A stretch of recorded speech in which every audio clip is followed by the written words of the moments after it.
Lehendakari Iñigo Urkullu, Egunon. Egunon. ¿Siente envidia al ver una cadena de personas recorriendo Cataluña de norte a sur por la independencia?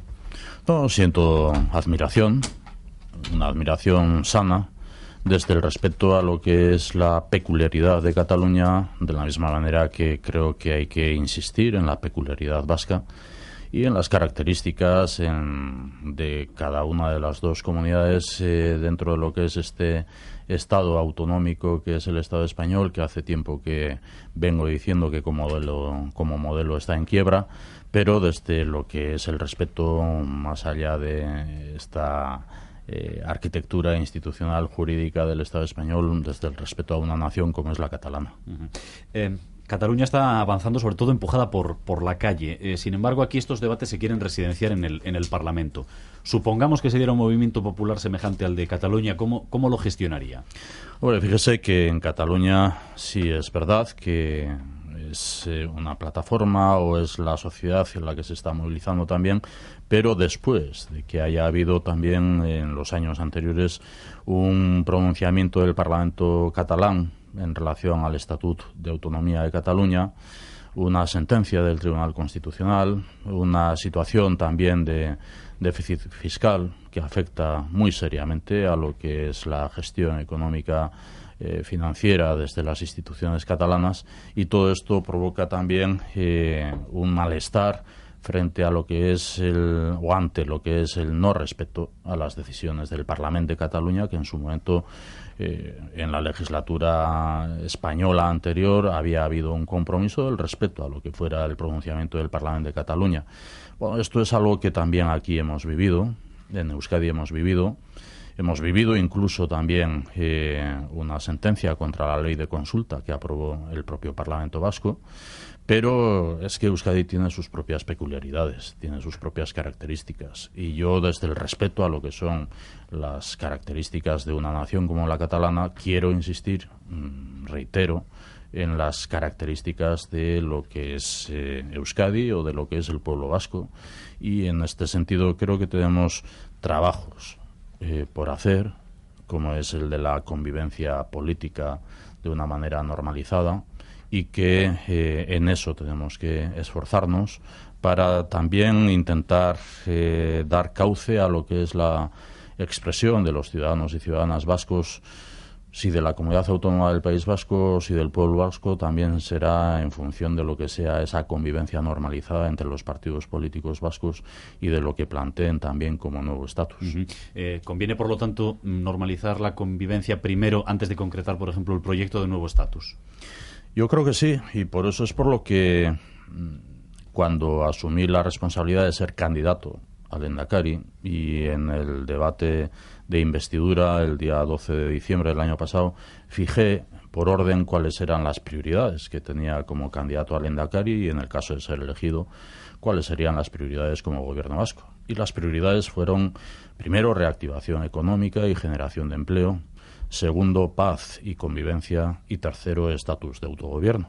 Y estatus de autogobierno, además, de manera dialogada y, si es posible, pactada en el Parlamento vasco para ser refrendada por la sociedad. Pero fijé esas prioridades: reactivación económica, generación de empleo; segundo, paz y convivencia normalizada.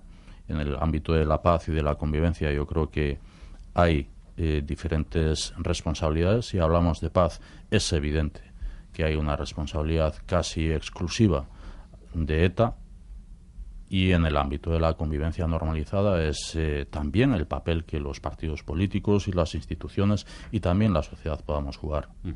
Usted fijó tres prioridades y nosotros las vamos a tratar, si le parecen, en orden inverso. Vamos al segundo eslabón, porque en materia de paz y convivencia hay problemas evidentes, y dentro de unos minutos va a quedar evidenciado uno de ellos.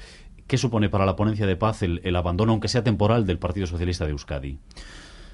Insisto en algo que dije ayer. Creo que la ponencia es el lugar, es el espacio natural donde, de cara a la normalización en la convivencia política, los partidos políticos deberían sentarse. Fíjese que sería muy fácil que A pesar de los anuncios de ausencias o de abandonos temporales de algunos partidos políticos, de esa ponencia que se constituye en esta legislatura sobre los acuerdos adoptados en la legislatura pasada, y los acuerdos adoptados en la legislatura pasada son la base de trabajo y de compromiso de todos los grupos parlamentarios que quieran participar en la ponencia en esta legislatura, bueno, pues a pesar de esta circunstancia sería muy fácil que dos partidos políticos con representación parlamentaria que tuvieran una mayoría también absoluta en el conjunto del hemiciclo o del salón de plenos pudieran seguir adelante.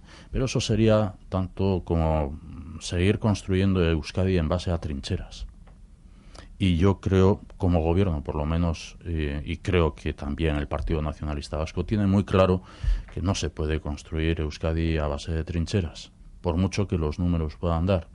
Creo que tiene que ver con eso que decía antes, de las peculiaridades, de las características, de las necesidades que tenemos en la sociedad vasca, de intentar que la convivencia normalizada esté basada también en una apuesta para llegar a acuerdos a cuatro. Yo he dicho también que los partidos políticos que puedan estar queriendo bloquear el trabajo de la ponencia con una especie de derecho de veto, en función de que se interpreta de una manera pública lo que no se interpreta en el espacio de la propia ponencia en cuanto a cuáles son las bases, creo que no están ayudando a que vivamos este nuevo tiempo desde el compromiso también de todas las formaciones políticas para intentar esa normalización en la convivencia política. Pero, reitero, creo que no podemos seguir en esquemas de trincheras.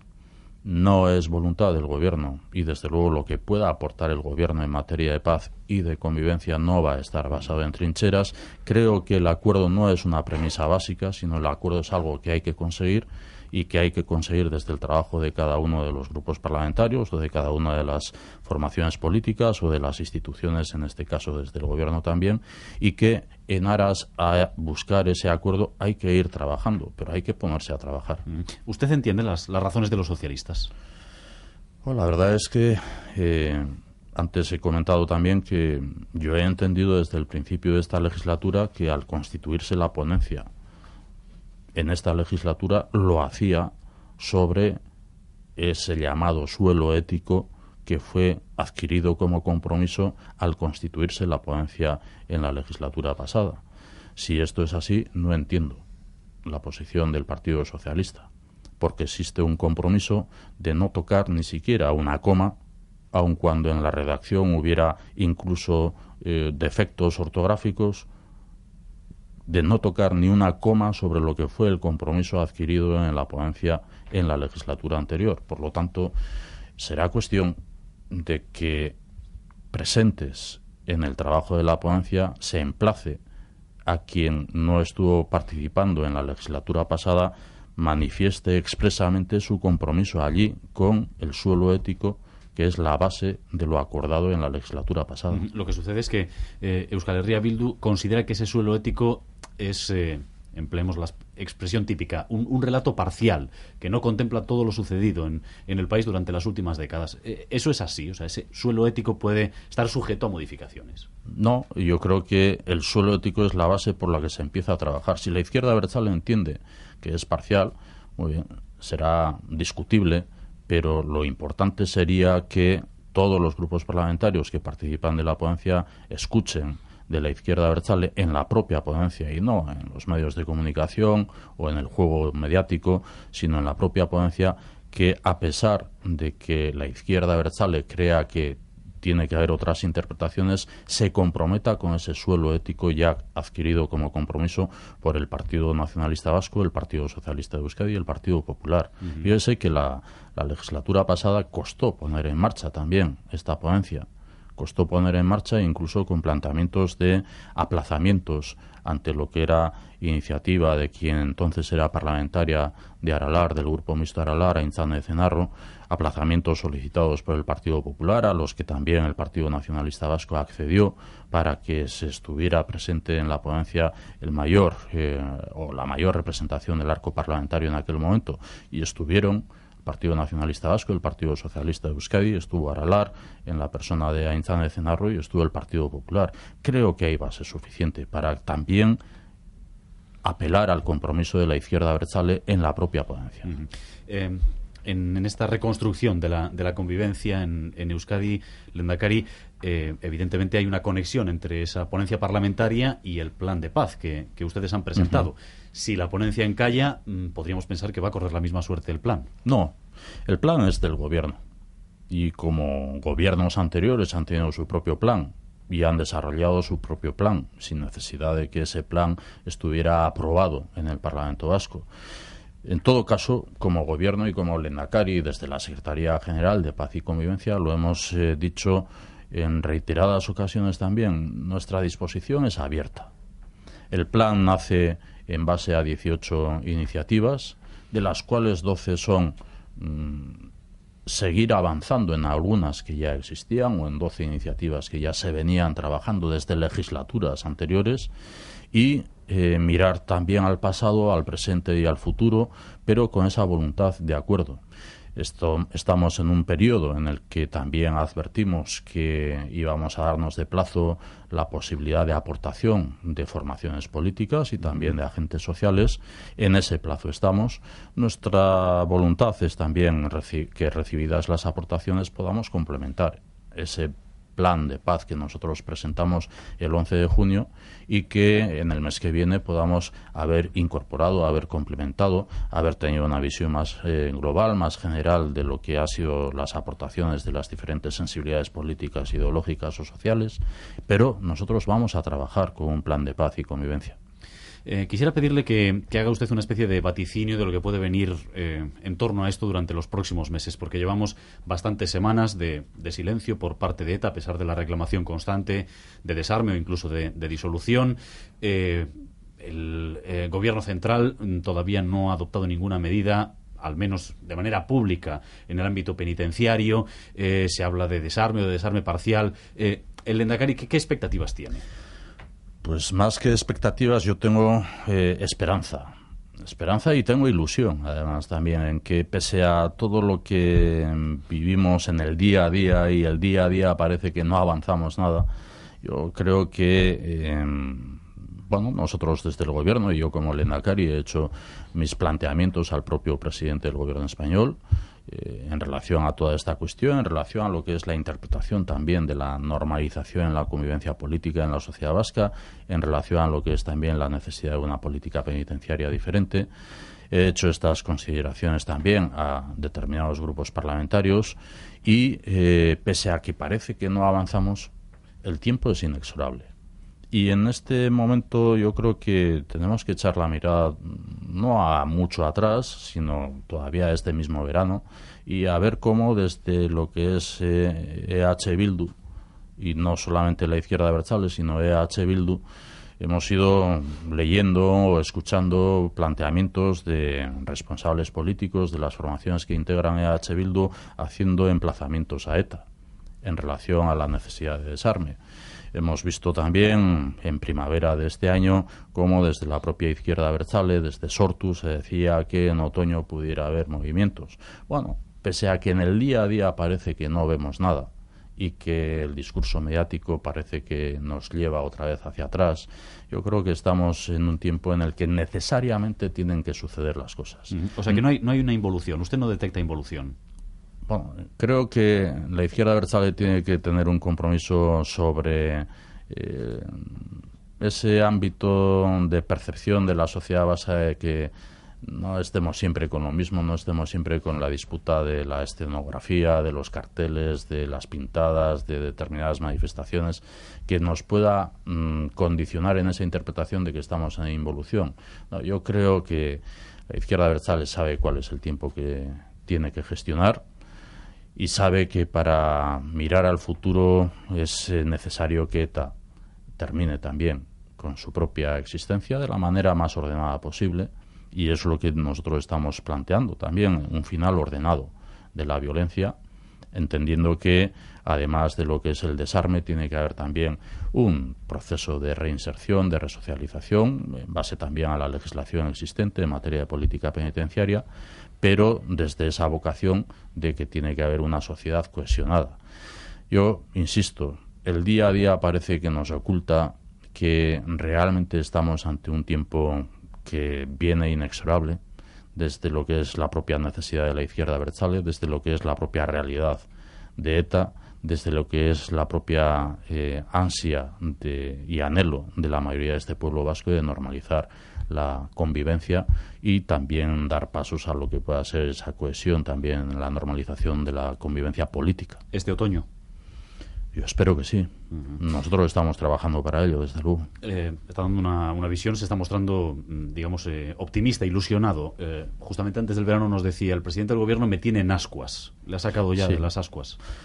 Todavía no, pero sigo mostrando mi disposición al presidente del gobierno español. Lo sabe él, lo sabe el Partido Popular. Sigo planteando cuestiones y espero también que podamos avanzar como hemos avanzado en otras materias. Son las 9 de la mañana y 19 minutos. Estamos hablando en directo con el Lehendakari Íñigo Urkullu. Hemos contado esta mañana en Radio Euskadi Lehendakari que Josu Garay es desde hoy el nuevo director del Instituto Vasco de Finanzas. ¿Qué atribuciones va a tener este instituto del que tanto llevamos hablando desde hace 6, 7 o más años incluso? Sí, pero se ha hablado del Instituto Vasco de Finanzas en su momento como si fuera el embrión del Banco Público Vasco, etcétera. No se trata de esto. Se trata de que todo lo que son los instrumentos financieros que tiene el gobierno vasco se puedan concentrar de tal manera que el Instituto Vasco de Finanzas sea el instituto en el que, concentrados todos esas entidades o esas posibilidades que hasta ahora se han venido trabajando, estén centradas en lo que es la posible financiación de proyectos o la posible financiación también no solamente de las iniciativas institucionales, sino también de las iniciativas que en la sociedad surjan. ¿Se va a complementar, por ejemplo, con Kutxabank o...? No. Yo creo que tenemos el ejemplo, por ejemplo, en el Estado español, valga la redundancia, cuando hablamos del Instituto de Crédito Oficial, como el ICO, estamos hablando de intentar que desde la propia administración vasca y desde el gobierno vasco tengamos un instrumento financiero que sea capaz de dotar también de crédito a lo que puedan ser las inversiones que otros agentes puedan querer realizar. Otra de las cuestiones decisivas que se ha concretado esta semana es el acuerdo entre el Partido Nacionalista Vasco y el Partido Socialista de Euskadi. ¿Este es el acuerdo que usted deseaba? Bueno, mire que yo soy partidario del acuerdo. Siempre he sido un abogado, un defensor del diálogo y de la búsqueda de acuerdos. Y así me presenté, y así me presentó el Partido Nacionalista Vasco como candidato al Lehendakari, con una voluntad y disposición al diálogo y con un deseo de conseguir acuerdos. Lo planteamos en campaña electoral y lo planteé como candidato al Lehendakari en el debate de política general, que esta legislatura tenía que ser la legislatura del acuerdo, la legislatura de la concertación. Planteé en aquel momento cuáles eran los ejes a los que me he referido anteriormente. En el ejercicio de la presentación del proyecto de presupuestos, antes de lo que pudiera haber sido el debate de la enmienda a la totalidad o a las enmiendas a la totalidad, yo presenté un documento de bases a los partidos políticos, entregado en mano por mí a los líderes de los partidos políticos con representación parlamentaria. El documento de bases cuenta con lo que es la base de este acuerdo que hoy estamos viendo. En el planteamiento de la presentación del programa de gobierno también hice un ofrecimiento a la creación de una mesa institucional y a una mesa de partidos políticos. Conseguimos, pese a los pesares en aquel momento, que hubiera una reunión de 3 diputados generales y presidente Audel. Creo que en el inmediato futuro vamos a ver también un acuerdo institucional con una dotación de 245 millones de euros para proyectos de inversión e infraestructuras que son derivados también de ese propósito que hemos tenido en la flexibilización del objetivo del déficit con el Estado español. Conseguimos la reunión de la mesa de partidos políticos. No hay fotografía, no hay imagen de esa reunión el 21 de mayo, porque en aquel momento también se criticaba que si aquello era una mesa y unas mesitas y que si era para la imagen del Lehendakari. Yo renuncio a todo lo que pueda ser imagen si esto es bueno para conseguir un acuerdo. Creo que en aquella reunión pusimos las bases de lo que hoy estamos viendo como acuerdo, que es un acuerdo entre dos formaciones políticas hasta el momento, pero que está abierto a la participación del resto de formaciones políticas. Y me siento absolutamente identificado con el contenido, porque está en las bases del documento que yo presenté a los partidos políticos, porque está en lo que ha sido también la base de la relación entre los partidos políticos entre sí. Estoy seguro de que muchos de los que nos escuchan se están preguntando si esto es el principio del reencuentro de dos tradiciones históricas del país, ¿o obedece solo al contexto de crisis? No solamente entre dos tradiciones históricas. Creo que, ligándolo con lo que decía antes de no una Euskadi de trincheras, yo miraría al futuro también con una mirada retrospectiva al pasado en lo que es la relación entre las formaciones políticas. Y es que nosotros quizás estamos viviendo un tercer estadio de 15 años desde el año 83, desde las inundaciones, y con ese espíritu también al que yo he apelado, de esfuerzo, de sacrificio, que se mostró como reflejo ante el mundo en el año 83 aquí en Bilbao, en la margen izquierda, en la zona de Ayala, en Guipúzcoa, en todos los territorios de la Comunidad Autónoma del País Vasco. Llegamos a un periodo del 98 en adelante de enfrentamiento y de confrontación entre todas las formaciones políticas, de bloques, de planteamiento de bloques, que yo creo que con este acuerdo hoy, en el año 2013, 15 años después, estemos dejando atrás ya como pasado, y que seamos capaces de pensar que la política la podemos hacer desde el diálogo abierto entre todas las formaciones políticas, buscando los acuerdos sobre unas bases compartidas.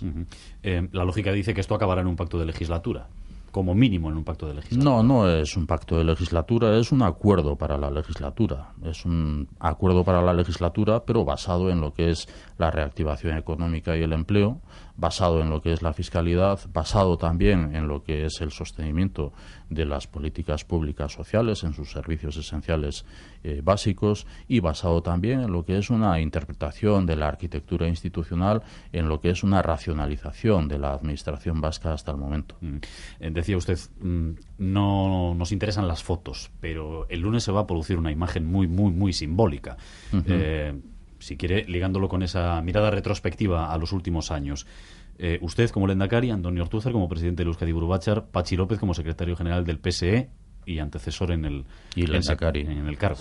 Sí. Y me parece una fotografía que efectivamente tiene su peso, tiene su fortaleza también, efectivamente, sí. ¿Significa el final de la desconfianza entre el PNV y el PSE? Mire, yo me presenté también en ese debate de política general diciendo que no iba a mirar atrás más que un día, y que quiero mirar al presente y quiero mirar al futuro. Lo he dicho también esta semana en alguna intervención en la apertura de curso de la Universidad del País Vasco en Donostia, y creo firmemente en ello. Tenemos que mirar al futuro. Creo que tenemos en representación de la voluntad de la sociedad vasca tradiciones históricas muy consolidadas, y que es bueno y es necesario que haya un diálogo entre las diversas tradiciones históricas. ¿Trasladarlo a otras instituciones significa gobiernos de coalición? No, ¿Ahora o después de las municipales y forales? No me corresponde a mí hablar de lo que pueda ser el escenario político e institucional tras las próximas elecciones municipales y forales. Eso será una cuestión de los partidos políticos. Yo lo que sí he dicho es que lo que quiero para mí en este tiempo de crisis, lo que quiero para el gobierno, en un momento en el que es necesario concentrar esfuerzos, concertar para salir de la crisis, ver la reactivación económica. Vamos a dotar para el plan de reactivación económica y generación de empleo de aquí al año 2016 6.290 millones de euros en su conjunto. Lo que quiero para mí, quiero también para el resto de las instituciones, sea que sea gobierno o sea que sea desde la oposición. Creo que tiene que haber una realidad en el conjunto de las instituciones de poder afrontar esta situación que nos haga como conjunto de sociedad vasca lo más fuerte posible y lo más rápido posible. ¿Subir los impuestos tal y como están las cosas es una buena opción para reactivar la economía? No me parece que ese sea el resumen de lo que es el acuerdo de fiscalidad alcanzado hasta el momento entre el Partido Nacionalista Vasco y el Partido Socialista de Euskadi. Creo que las filtraciones que se puedan hacer de lo que es el acuerdo, que se conocerá en ese detalle el próximo lunes, me parece que no ayudan nada a hacer una interpretación cabal de lo que en materia de acuerdos sobre fiscalidad han hecho los dos partidos políticos. Se ha planteado lo que es el plan de lucha contra el fraude, la elusión fiscal, se ha planteado lo que es los incentivos que también se tienen que seguir manteniendo en el impuesto de sociedades, o las deducciones que se tienen que seguir manteniendo en el impuesto de sociedades. Evidentemente los tramos más altos de las rentas más altas tienen que ser subidos, tienen que ser incrementados dentro de lo que es una reforma integral de la política fiscal que hasta ahora se venía planteando. El Partido Popular parece el tercero, el llamado a ser el tercero en este acuerdo. No es que sea el tercero. No, yo creo que no es una cuestión de orden. Es una cuestión que de la mesa que fue de partidos políticos el día 21 de mayo en Lehendakaritza, yo emplacé a los partidos políticos a que si podía ser que entre las diversas formaciones políticas se alcanzara un acuerdo desde el diálogo, pues esa era mi aspiración. Y si no pudiera ser de esa manera, que yo estaba receptivo a lo que fueran las iniciativas que me plantearan a mí los diversos partidos políticos. Afortunadamente ha sido entre los partidos políticos, con todo lo que eso tiene de valor en el diálogo entre los partidos políticos. Eso nació de lo que fue una disposición inicial primera entre el Partido Nacionalista Vasco y el Partido Socialista, pero que no es verdad que ahora se quiera sumar al Partido Popular o a la izquierda abertzale, porque durante todo este tiempo, desde mayo, ha habido conversaciones cruzadas entre los partidos políticos, y el 90% de lo que se haya podido alcanzar como acuerdo entre el Partido Nacionalista Vasco y el Partido Socialista hasta finales de junio o principios de julio, creo no equivocarme que el Partido Popular lo conocía y que también lo conocía la izquierda abertzale. Esta voluntad de acuerdo que usted está manifestando en esta entrevista de manera constante, ¿tiene alguna posibilidad de materializarse con Euskal Herria Bildu? Anoche, por ejemplo, decía Laura Mintegi, somos la segunda fuerza política y somos los últimos en ser citados. ¿Hay alguna posibilidad con EH Bildu? No es que, insisto, no es que sean los últimos en ser citados, porque también han sido citados anteriormente y también han participado de la reunión de la mesa de partidos políticos, y no solamente de la reunión de la mesa de partidos políticos, sino los discursos que ha habido en el Parlamento Vasco, los discursos que ha habido en el debate de investidura, los discursos posteriores que ha habido en los sucesivos plenos que se han sustanciado en el Parlamento Vasco, reflejan que el discurso que ha sido de EH Bildu hasta el presente, por lo menos, ha sido el de un modelo socioeconómico absolutamente diferente al que defienden el resto de formaciones políticas, cada una con sus matices. Pero ha sido una posición de EH Bildu desde las conversaciones que a partir de las elecciones autonómicas del 21 de octubre del año pasado se produjeron, de intentar desmarcarse, intentar diferenciarse radicalmente, sustancialmente, con un discurso de que su modelo socioeconómico es absolutamente diferente. Bueno, pues si se parte de modelos contrapuestos, o así pretendidamente contrapuestos desde inicio, pues es difícil acercar posturas.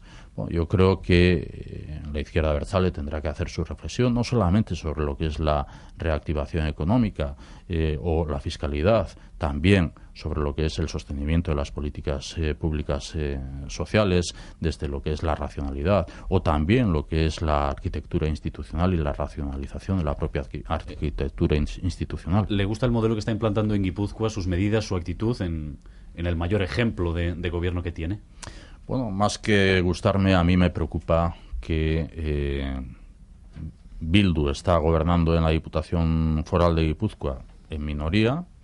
Durante un tiempo de esta legislatura municipal y foral se ha estado apoyando en el Partido Socialista de Euskadi en Guipúzcoa de cara a determinadas medidas, pero que no ha habido una correspondencia con los compromisos adquiridos, incluso en negociaciones presupuestarias sobre planes anticrisis, y esto es lo que me preocupa, que haya desde la Diputación Foral de Guipúzcoa también capacidad de actuación suficiente ante lo que es una situación de crisis que también afecta al territorio de Guipúzcoa. ¿Les ve con poca capacidad?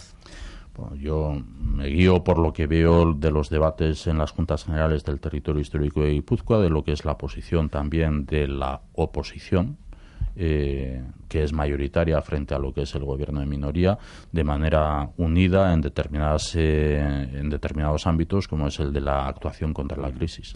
Tres cosas muy concretas sobre otros asuntos, pero que en definitiva están bastante vinculados. Techo de déficit finalmente 1,2, ustedes querían el 1,3, al final una décima menos, pero con la reforma fiscal que se supone que viene y que se aprobará en las tres juntas generales, habrá una mayor capacidad financiera. Dirán los funcionarios, bueno, pues este año ya no se subirán el sueldo. Bueno, primero, no es solamente el 1,2, 1,3. Nosotros, efectivamente, desde una consideración que yo hice pública también a principios del mes de agosto, de que la flexibilización en el objetivo de déficit para el Estado español aplicado a la Comunidad Autónoma del País Vasco por parte del Gobierno español debería estar enmarcado en lo que es una relación bilateral en base a lo que es el sistema del concierto, y esa es la aspiración que hemos tenido. Hemos conseguido una relación bilateral que se sustanciará también en una comisión mixta de concierto. Aspirábamos a un 1,3 en la relajación del déficit, siendo que estamos cumpliendo con lo que era el objetivo inicial del 0,7. No hemos conseguido el 1,3, hemos conseguido el 1,2, pero hemos conseguido también que esa décima a la que aspirábamos sea complementada con una mayor capacidad de endeudamiento con la gestión de los fondos que nos vengan del Banco Europeo de Inversiones, que nosotros queremos destinar a préstamos, a créditos para lo que es la financiación de las empresas. Creo que es un acuerdo satisfactorio para ambas partes en lo que es el cumplimiento con el objetivo de déficit por parte del Gobierno español después de las instancias o de las indicaciones de las instituciones europeas, y que nosotros, si no el 1,3, hemos conseguido el 1,2 más una décima de capacidad de endeudamiento para gestión de lo que son los créditos del Banco Europeo de Inversiones con ese destino finalista. Primera cuestión.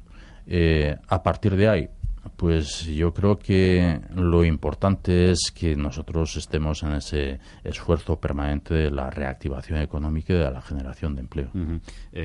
Vuelvo a lo de los funcionarios. ¿Será posible este año actualizarles el sueldo? Mire, nosotros estamos analizando esto con mucho cuidado. Fíjese que la primera ley que nosotros aprobamos en el Parlamento Vasco, bueno, que aprobamos como proyecto de ley en el Gobierno vasco, nada más entrar en el Gobierno vasco después de la toma de posesión de los consejeros y consejeras el 17 de diciembre, fue la paga extra de diciembre de los funcionarios del Gobierno vasco, algo que había comprometido el Gobierno anterior y que, sin embargo, pues no cumplió. Y, sin embargo, nosotros adquirimos como compromiso y lo llevamos a efecto. Y estamos analizando durante todo este año lo que es el esfuerzo que también los funcionarios de la Administración Pública están realizando desde hace 4 ejercicios ya, 2 con congelaciones y 2 con reducciones en sus salarios como consecuencia de leyes básicas. Bueno, analizado todo eso, nos gustaría, efectivamente, que también, ayudando a la generación de economía, pudiera haber un poder adquisitivo por parte de 67.000 funcionarios de la Administración Pública Vasca dependiente del Gobierno vasco, que puedan tener ese mayor poder adquisitivo dentro también de lo que sea un esfuerzo de solidaridad en este tiempo de crisis que afecta al conjunto de los ciudadanos y ciudadanas, y tenemos que intentar remar todos en la misma dirección. Ayer inició una nueva etapa de relaciones con una de las comunidades limítrofes, con La Rioja. Evidentemente se va notando poco a poco el relajo social y político. ¿Hay a la vista algún encuentro más? Pienso sobre todo en Navarra. Bueno, por mi parte hay total disposición. Y yo sí quiero saltarme lo que hayan sido planteamientos de que si el día 17 de diciembre o 18 de diciembre del año pasado la presidenta del Gobierno de Navarra me llamó para felicitarme y yo no le respondí. Creo que no se puede basar la relación entre dos comunidades como la Comunidad Foral de Navarra y la Comunidad Autónoma de Euskadi en ese tipo de cuestiones, que además la desconozco, todavía de hoy la desconozco. Pero yo sí he podido constatar la ruptura de un convenio de manera unilateral por parte del Gobierno Foral de Navarra que afecta a este ente, al ente de Euskal Irrati Telebista. Fue una decisión unilateral por parte del Gobierno de Navarra. Mi disposición, en todo caso, es a una colaboración leal, honesta con la Comunidad Foral de Navarra. Creo que tenemos ámbitos de participación conjunta, como es la Comunidad de Trabajo de los Pirineos. Yo planteo también que dentro de ese concepto de eurorregión, que creo que es al que tenemos que aspirar desde la Comunidad Autónoma del País Vasco, en una relación directa y estrecha con la Comunidad Foral de Navarra y con Iparralde, pues tenemos que estrechar relaciones entre la Comunidad Foral de Navarra y la Comunidad Autónoma del País Vasco. Ha venido a esta entrevista diciendo que está ilusionado, que cree que el otoño va a ser bueno. Déjenos alguna noticia positiva en la economía.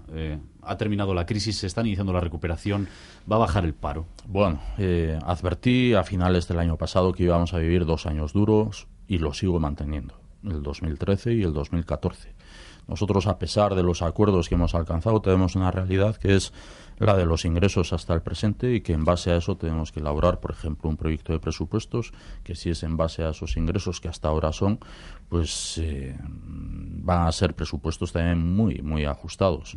Estamos hablando de que el acuerdo podrá tener su consecuencia quizás en el año 2015, salvo lo que podamos afrontar desde este acuerdo de objetivo de flexibilización o de relajación en el déficit que hemos alcanzado también, y esto es importante. Pero van a ser 2 años duros. Está siendo 2013 el año más duro de la crisis.